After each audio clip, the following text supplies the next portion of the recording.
Hello, my name is Georgianne Ford with the Alpha Center for Divorce Mediation. And today, returning with us, one of our attorney mediators, Debbie Schneider. So this is, a common question. It comes up all the time. And there's a few guidelines that I can give you about this topic, right? So everybody, like I said, everybody wants to know this answer to this question. So in Pennsylvania, they made divorce no fault in 1980.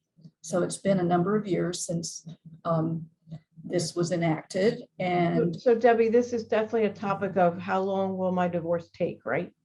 Correct. How long it's going to take, right? The legal piece, okay? And I'm just talking about the legal piece, not the all the rest of it, but this is just the legal piece, okay? So you have to file for divorce. You typically file in the county in which one person resides, right? There are also some counties in Pennsylvania that have opened up their filing to the entire state. So you don't have to live in that county to file in that county. And since there are some counties that can be problematic to litigants for one reason or another, it is to have those several counties that don't require you to live in that county. But as I said, in 1980, they made divorce no fault in Pennsylvania, right? So everyone files under the no fault provisions now. Now, there are still what we call fault grounds in the divorce code, but frankly, no one uses them anymore. So everybody files under one of the two no fault provisions, all right? So probably the most commonly used one is section 3301C. And this simply means a consensual divorce, all right? So it assumes that the parties are agreeing to the divorce. So for whatever reason, they have agreed they're going to move ahead with the divorce. So you file for divorce, one person files for the divorce, and because it's no fault divorce, there's absolutely no advantage or disadvantage to being the plaintiff. So either person can be the plaintiff. That person files for divorce. The other person acknowledges they've received that complaint. And then the parties enter a 90-day mandatory waiting period. So that 90-day mandatory waiting period is called a cooling off period. And it's designed by the state to prevent people from precipitously getting a divorce. Now, in my experience, people really don't do that, but the state has built in a buffer in any regardless. So you have to wait 90 days. At the conclusion of the 90-day waiting period, both parties file affidavits of consent, which means, and it simply says, I'm agreeing to the divorce. I'm consenting to this divorce. Those documents are filed. There's one final set of documents in which you ask the court for the decree, and the court will sign your decree. So because of the 90-day mandatory waiting period and the documents before and after the 90-day mandatory waiting period, we normally advise our clients to allow 5 months for this from start to finish. All right, and that's kind of the minimum amount that you should allow. All right, you never go to court. You never have to appear in front of a judge. You simply, execute the documents, send them to the court through first-class United States mail, and the documents are processed. Now, the pandemic has put a monkey wrench, frankly, in some of these filings. There are some counties that are slower than they used to be, but hopefully now that the pandemic is waning a bit, they'll begin to catch up. The other no-fault provision is 3301D. And 3301D operates differently, a bit differently, not a lot differently, but a bit differently. And so 3301D applies to those people who do not agree that they need to seek a divorce. So there's one person who we call the moving party, and the other person is the reluctant party. And there can be lots of reasons why that second party, the reluctant party, doesn't want to get a divorce. Lots of reasons why that might be the case. But the moving party files the complaint, and in the paperwork, they allege that they've been separated, all right, that they've already separated from their spouse. Now, obviously, separation can mean that you're living in separate residences, right? Actual physical separation.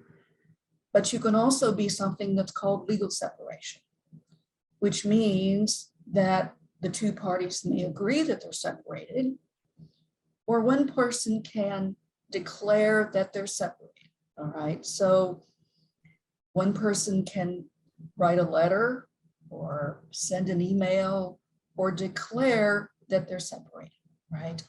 And this should constitute legal separation.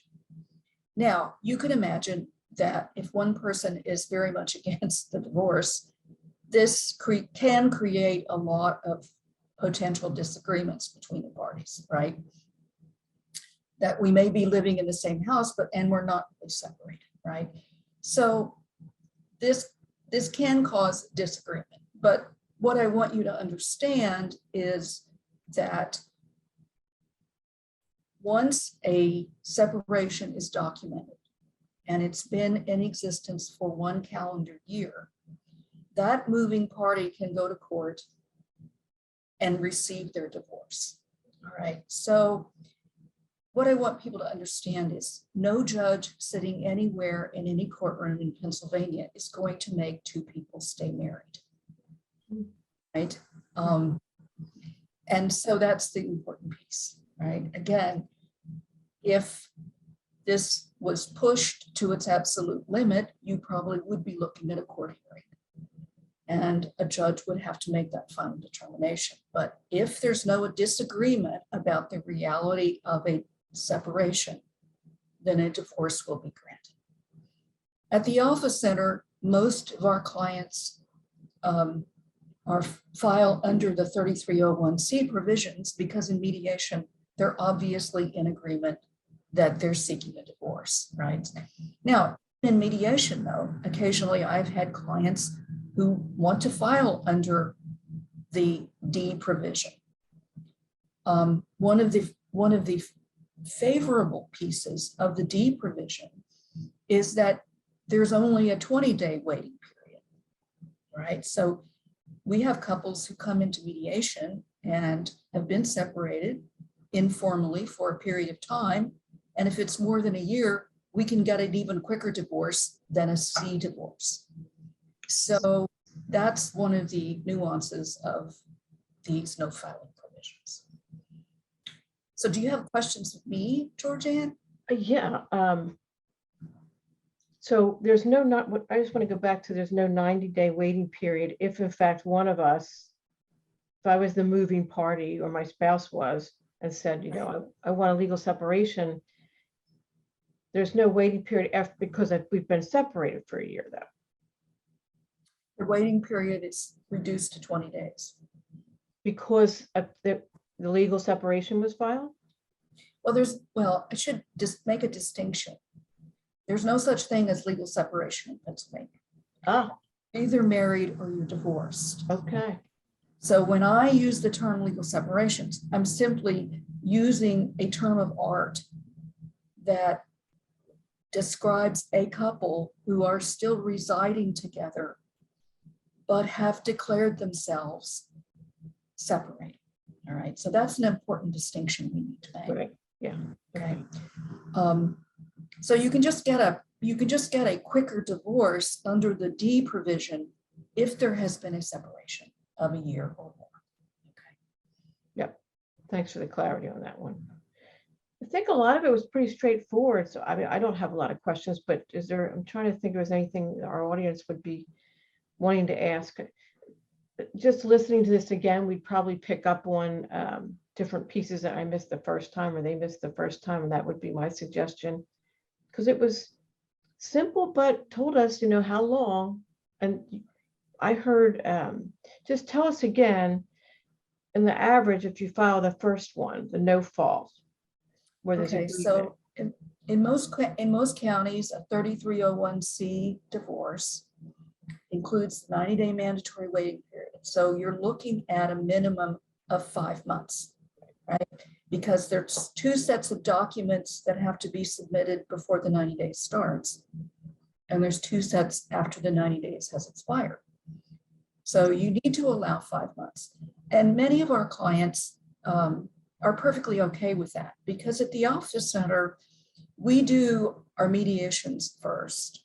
So we like to advise our clients that they have done the hard part first, because they're filing under the no-fault consensual provisions. It really is very, very, very easy. It's simply paperwork. And at the Office Center, we prepare all the paperwork for the clients. We give them detailed instructions on how to proceed. And because it's done through the mail and they're not going to have to go to court, it's really the easiest piece of this our entire program. And I want people to be reassured about that. The divorce itself is not going to cause you a problem. It's really not. And the 3301D provisions shouldn't cause a problem either, right? For our clients, most of them, like I said, file under the 3301C provisions. But if they've been separated for a while and they're anxious for their divorce, and some people are, we can shorten that waiting period a bit, right? But the no-fault provisions really made divorce easier in Pennsylvania. Mm-hmm. That makes, just hearing you explain that makes more sense as to why they did make everything no fault. Right. Well, and when they instituted no-fault divorce, they also instituted equitable distribution. And they made that the law governing divorce. So this was all a modernization of divorce. Mm-hmm. Frankly, most of our states have no fault divorce and equitable distribution now. It's really become the norm nationwide. Well, once again, all of your years of experience shine on through, and we thank you because you can still bring it into our terms to easily be able to understand this. And reminder to anybody, if you have any questions for Debbie, any questions for the Alpha Center for Divorce Mediation about how things work, what the program looks like, please give us a call at 1-800-310-9085. And Debbie, I think we'll call this a wrap because you kept it simple, and we look forward to having you back again. Thank you, Georgianne. Thank you.